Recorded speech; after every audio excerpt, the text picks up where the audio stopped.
लीजिए सुनिए, मुंशी प्रेमचंद के लिखे कथा संग्रह मानसरोवर एक की कहानी आखिरी हीला, मेरी यानी समीर गोस्वामी की आवाज में।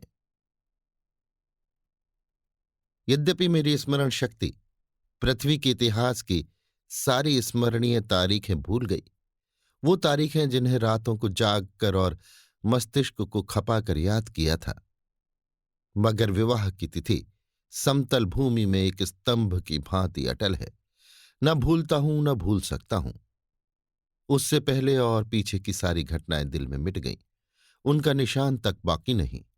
वो सारी अनेकता एक एकता में मिश्रित हो गई है, और वो मेरे विवाह की तिथि है। चाहता हूं उसे भूल जाऊं, मगर जिस तिथि का नित्य प्रति सुमिरन किया जाता हो, वो कैसे भूल जाए। नित्य प्रति सुमिरन क्यों करता हूं, ये उस विपत्ति मारे से पूछिए जिसे भगवत भजन के सिवा जीवन के उद्धार का कोई आधार न रहा हो। लेकिन क्या मैं वैवाहिक जीवन से इसलिए भागता हूं कि मुझ में रसिकता का अभाव है और मैं कोमल वर्ग की मोहनी शक्ति से निर्लिप्त हूं और अनासक्ति का पद प्राप्त कर चुका हूं? क्या मैं नहीं चाहता कि जब मैं सैर करने निकलूं तो हृदयेश्वरी भी मेरे साथ विराजमान हो? विलास वस्तुओं की दुकानों पर उनके साथ जाकर थोड़ी देर के लिए रसमय आग्रह का आनंद उठाऊं? मैं उस गर्व और आनंद और महत्व का अनुभव कर सकता हूं जो मेरे अन्य भाइयों की भांति मेरे हृदय में भी आंदोलित होगा। लेकिन मेरे भाग्य में वो खुशियां, वो रंगरेलियां नहीं हैं, क्योंकि चित्र का दूसरा पक्ष भी तो देखता हूं। एक पक्ष जितना ही मोहक और आकर्षक है, दूसरा उतना ही हृदय विदारक और भयंकर। शाम हुई और आप बदनसीब बच्चे को गोद में लिए तेल या ईंधन की दुकान पर खड़े हैं। अंधेरा हुआ और आप आटे की पोटली बगल में दबाए गलियों में यों कदम बढ़ाए हुए निकल जाते हैं मानो चोरी की है। सूर्य निकला और बालकों को गोद में लिए होम्योपैथी डॉक्टर की दुकान में टूटी कुर्सी पर आरूढ़ है। किसी खोंचे वाले की रसीली आवाज सुनकर बालक ने गगन भेदी विलाप आरंभ किया और आपके प्राण सूखे। ऐसे बापों को भी देखा है जो दफ्तर से लौटते हुए पैसे दो पैसे की मूंगफलियां रेवड़ियां लेकर लज्जास्पद शीघ्रता के साथ मुंह में रखते चले जाते हैं कि घर पहुंचते पहुंचते बालकों के आक्रमण से पहले ही यह पदार्थ समाप्त हो जाए। कितना निराशाजनक होता है ये दृश्य जब देखता हूं कि मेले में बच्चा किसी खिलौने की दुकान के सामने मचल रहा है और पिता महोदय ऋषियों की सी विद्वता के साथ उनकी क्षणभंगुरता का राग अलाप रहे हैं। चित्र का पहला रुख तो मेरे लिए एक मदन स्वप्न है, दूसरा रुख एक भयंकर सत्य। इस सत्य के सामने मेरी सारी रसिकता अंतर्धान हो जाती है। मेरी सारी मौलिकता, सारी रचनाशीलता इसी दाम्पत्य के फंदों से बचने में प्रयुक्त हुई है। जानता हूं कि जाल के नीचे जाना है, मगर जाल जितना ही रंगीन और ग्राहक है, दाना उतना ही घातक और विषैला। इस जाल में पक्षियों को तड़पते और फड़फड़ाते देखता हूं और फिर भी जाल पर जा बैठता हूं। लेकिन इधर कुछ दिनों से श्रीमती जी ने अविश्रांत रूप से आग्रह करना शुरू किया है कि मुझे बुला लो। पहले जब छुट्टियों में जाता था तो मेरा केवल कहाँ चलोगी कह देना उनकी चित्त शांति के लिए काफी होता था। फिर मैंने झंझट है कहकर उन्हें तसल्ली देनी शुरू की। इसके बाद गृहस्थ जीवन की असुविधाओं से डराया, किंतु अब कुछ दिनों से उनका विश्वास बढ़ता जाता है। अब मैंने छुट्टियों में भी उनके आग्रह के भय से घर जाना बंद कर दिया है कि कहीं वो मेरे साथ न चल खड़ी हों, और नाना प्रकार के बहानों से उन्हें आशंकित करता रहता हूं। मेरा पहला बहाना पत्र संपादकों के जीवन की कहानियों के विषय में था।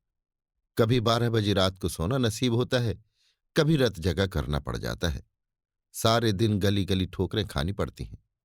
इस पर तुर्रा ये है कि हमेशा सिर पर नंगी तलवार लटकती रहती है। न जाने कब गिरफ्तार हो जाऊं, कब जमानत तलब हो जाए। खुफिया पुलिस की एक फौज हमेशा पीछे पड़ी रहती है। कभी बाजार में निकल जाता हूं तो लोग उंगलियां उठाकर कहते हैं, वो जा रहा है अखबार वाला। मानो संसार में जितनी दैविक, आधि दैविक, भौतिक, आधि भौतिक बाधाएं हैं, उनका उत्तरदायी मैं हूं। मानो मेरा मस्तिष्क झूठी खबरें गढ़ने का कार्यालय है। सारा दिन अफसरों की सलामी और पुलिस की खुशामद में गुजर जाता है। कांस्टेबलों को देखा और प्राण पीड़ा होने लगी। मेरी तो ये हालत है और हुक्काम हैं कि मेरी सूरत से कांपते हैं। एक दिन दुर्भाग्यवश एक अंग्रेज के बंगले की तरफ जा निकला। साहब ने पूछा, क्या काम करता है? मैंने गर्व के साथ कहा, पत्र का संपादक हूं। साहब तुरंत अंदर घुस गए और कपाट मुद्रित कर लिए। फिर मैंने मेम साहब और बाबा लोगों को खिड़कियों से झांकते देखा, मानो कोई भयंकर जंतु हो। एक बार रेलगाड़ी में सफर कर रहा था, साथ ही और भी कई मित्र थे, इसलिए अपने पद का सम्मान निभाने के लिए सेकंड क्लास का टिकट लेना पड़ा। गाड़ी में बैठा तो एक साहब ने मेरे सूटकेस पर मेरा नाम और पेशा देखते ही तुरंत अपना संदूक खोला और रिवॉल्वर निकालकर मेरे सामने गोलियां भरी, जिससे मुझे मालूम हो जाए कि वो मुझसे सचेत है। मैंने देवी जी से अपनी आर्थिक कठिनाइयों की कभी चर्चा नहीं की, क्योंकि मैं रमणियों के सामने ये जिक्र करना अपनी मर्यादा के विरुद्ध समझता हूं। हालांकि मैं वो चर्चा करता तो देवी जी की दया का अवश्य पात्र बन जाता। मुझे विश्वास था कि श्रीमती जी फिर यहां आने का नाम न लेंगी, मगर ये मेरा भ्रम था। उनके आग्रह पूर्ववत होते रहे। तब मैंने दूसरा बहाना सोचा। शहर बीमारियों के अड्डे हैं। हर एक खाने पीने की चीज में विष की शंका। दूध में विष, घी में विष, फलों में विष, शाक भाजी में विष, हवा में विष, पानी में विष। ये मनुष्य का जीवन पानी की लकीर है, जिसे आज देखो वो कल गायब। अच्छे खासे बैठे हैं, हृदय की गति बंद हो गई। घर से सैर को निकले, मोटर से टकरा कर सुरपुर की राह ली। अगर कोई शाम को सांगो पांगा घर आ जाए तो उसे भाग्यवान समझो। मच्छर की आवाज कान में आई, दिल बैठा, मक्खी नजर आई और हाथ पांव फूले। चूहा बिल से निकला और जान निकल गई।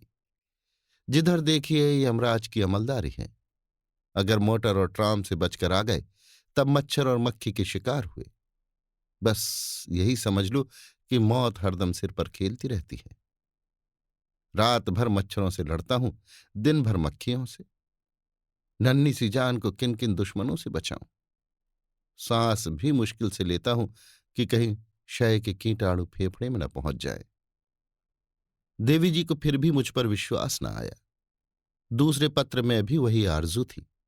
लिखा था, तुम्हारे पत्र ने एक और चिंता बढ़ा दी। अब प्रतिदिन पत्र लिखा करना। मैं एक न सुनूंगी और सीधे चली आऊंगी। मैंने दिल में कहा, चलो सस्ते छूटे। मगर ये खटका लगा हुआ था कि न जाने कब उन्हें शहर आने की सनक सवार हो जाए। इसलिए मैंने तीसरा बहाना सोच निकाला। यहां मित्रों के मारे नाको दम रहता है। आकर बैठ जाते हैं तो उठने का नाम भी नहीं लेते, मानो अपना घर बेच आए हैं।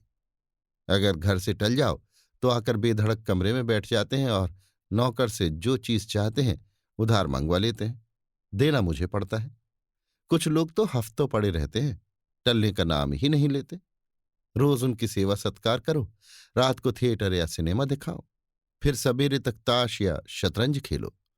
अधिकांश तो ऐसे हैं जो शराब के बगैर जिंदा ही नहीं रह सकते। अक्सर तो बीमार होकर आते हैं, बल्कि अधिकतर बीमार ही आते हैं। अब रोज डॉक्टर को बुलाओ, सेवा शुश्रूषा करो, रात भर सिरहाने बैठे पंखा झलते रहो, उस पर यह शिकायत भी सुनते रहो कि यहां कोई हमारी बात भी नहीं पूछता। मेरी घड़ी महीनों से मेरी कलाई पर नहीं आई।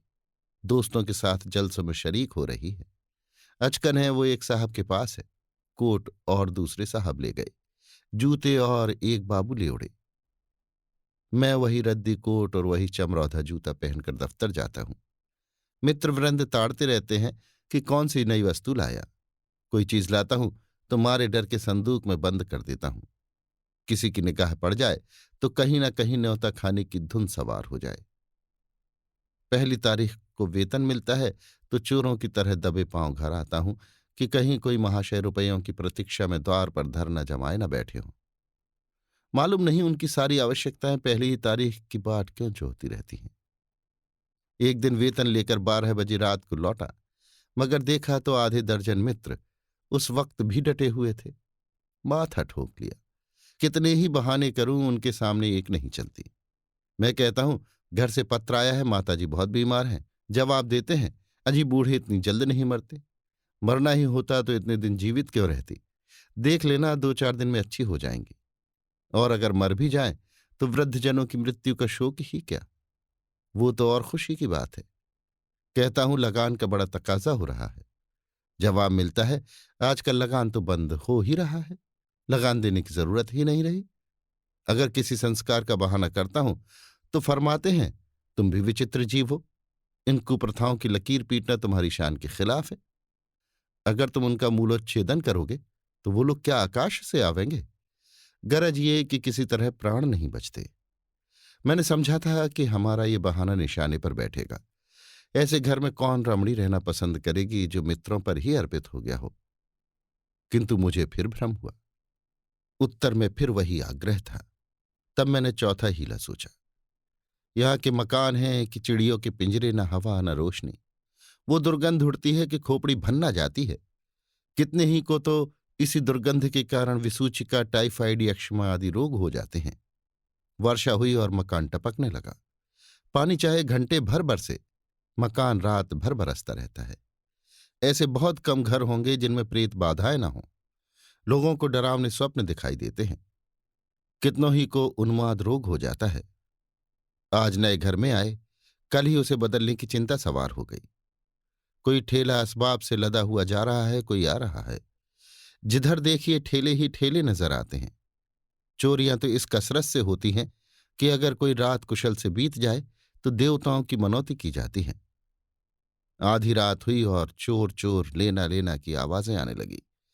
लोग दरवाजों पर मोटे मोटे लकड़ी के फट्टे या जूते या चिमटे लिए खड़े रहते हैं। फिर भी चोर इतने कुशल हैं कि आंख बचाकर अंदर पहुंच ही जाते हैं। एक मेरे बेतकल्लुफ दोस्त है। स्नेहवश मेरे पास बहुत देर तक बैठे रहते हैं। रात अंधेरे में बर्तन खड़के तो मैंने बिजली की बत्ती जलाई। देखा तो वही महाशय बर्तन समेट रहे हैं। मेरी आवाज सुनकर जोर से कहा मारा और बोले, मैं तुम्हें चकमा देना चाहता था। मैंने दिल में समझ लिया, अगर निकल जाते तो बर्तन आपके थे। जब जाग पड़ा तो चकमा हो गया। घर में आए कैसे थे, ये रहस्य है। कदाचित रात को ताश खेलकर चले तो बाहर जाने के बदले नीचे अंधेरी कोठरी में छिप गए। एक दिन एक महाशय मुझसे पत्र लिखाने आए। कमरे में कलम दवात न थी। ऊपर के कमरे से लाने गया। लौटकर आया तो देखा आप गायब हैं और उनके साथ फाउंटेन पेन भी गायब है। सारांश ये कि नगर जीवन नरक जीवन से कम दुखदाई नहीं है। मगर पत्नी जी पर नागरिक जीवन का ऐसा जादू चढ़ा हुआ है कि मेरा कोई बहाना उन पर असर नहीं करता। इस पत्र के जवाब में उन्होंने लिखा, मुझसे बहाना करते हो, मैं हरगिज न मानूंगी। तुम आकर मुझे ले जाओ। आखिर मुझे 5वां बहाना करना पड़ा। ये खोंचे वाले के विषय में था। अभी बिस्तर से उठने की नौबत नहीं आई कि कानों में विचित्र आवाजें आने लगी। बाबुल के मीनार के निर्माण के साथ ऐसी निरर्थक आवाजें न आई होंगी। वो खोंचे वाले की शब्द क्रीड़ा है। उचित तो ये था, ये खोंचे वाले ढोल मंजीरे के साथ लोगों को अपनी चीजों की ओर आकर्षित करते। मगर इन औंधी अक्ल वालों को ये कहाँ सूझती है। ऐसे पैशाचिक स्वर निकालते हैं कि सुनने वाले के रोए खड़े हो जाते हैं। बच्चे माँ की गोद में चिमट जाते हैं। मैं भी रात को अक्सर चौंक पड़ता हूं। एक दिन तो मेरे पड़ोस में एक दुर्घटना हो गई। 11 बजे थे। कोई महिला बच्चे को दूध पिलाने उठी थी। एकाएक किसी खोंचे वाले की भयंकर ध्वनि कानों में आई तो चीख मारकर चिल्ला उठी और फिर बेहोश हो गई। महीनों की दवा दारू के बाद अच्छी हुई और अब रात को कानों में रुई डालकर सोती है। ऐसे कृत्य नगरों में नित्य होते रहते हैं। मेरे ही मित्रों में कई ऐसे हैं जो अपनी स्त्रियों को घर से लाए, मगर बेचारियां दूसरे ही दिन इन आवाजों से भयभीत होकर लौट गईं। श्रीमती जी ने इसके जवाब में लिखा, तुम समझते हो मैं खोंचे वालों की आवाजों से डर जाऊंगी? यहां गीदड़ों का हौवाना और उल्लुओं का चीखना सुनकर तो डरती नहीं, खोंचे वालों से क्या डरूंगी? अंत में मुझे एक ऐसा बहाना सूझा जिसकी सफलता का मुझे पूरा विश्वास था। यद्यपि इसमें कुछ बदनामी थी, लेकिन बदनामी से मैं इतना नहीं डरता जितना उस विपत्ति से। फिर मैंने लिखा, शहर शरीफजादियों के रहने की जगह नहीं। यहाँ की मेहरियां इतनी कटुभाषणी हैं कि बातों का जवाब गालियों से देती हैं और उनके बनाव संवार का क्या पूछना। भले घर की स्त्रियां तो उनकी ठाट देख कर ही शर्म से पानी पानी हो जाती हैं। सिर से पांव तक सोने से लदी हुई सामने से निकल जाती हैं तो ऐसा मालूम होता है कि सुगंधी की लपट निकल गई। गृहिणियां ये ठाट कहाँ से लाएं? उन्हें तो और भी सैकड़ों चिंताएं हैं। इन मेहरियों को तो बनाव सिंगार के सिवा दूसरा काम ही नहीं। नित्य नई सजधज, नित्य नई अदा और चंचल तो इस गजब की हैं मानो अंगों में रक्त की जगह पारा भर दिया हो। उनका चमकना और मटकना और मुस्कुराना देखकर गृहिणियां लज्जित हो जाती हैं और ऐसी दीदा दिलेर हैं कि जबरदस्ती घरों में घुस पड़ती हैं। जिधर देखो इनका मेला सा लगा हुआ है। इनके मारे भले आदमियों का घर में बैठना मुश्किल है। कोई खत लिखाने के बहाने से आ जाती है, कोई खत पढ़ाने के बहाने से। असली बात तो यह है कि गृह देवियों का रंग फीका करने में इन्हें आनंद आता है। इसलिए शरीफजादियां बहुत कम शहरों में आती हैं।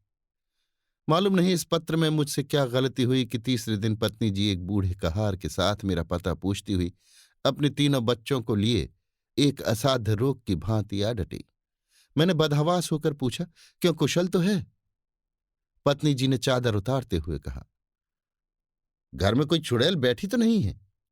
यहां किसी ने कदम रखा तो नाक काट लूंगी। हाँ, जो तुम्हारी शह न हो। अच्छा, तो अब रहस्य खुला। मैंने सिर पीट लिया। क्या जानता था अपना तमाचा अपने ही मुंह पर पड़ेगा। अभी आप सुन रहे थे मुंशी प्रेमचंद के लिखे कथा संग्रह मानसरोवर एक की कहानी आखिरी हीला, मेरी यानी समीर गोस्वामी की आवाज में।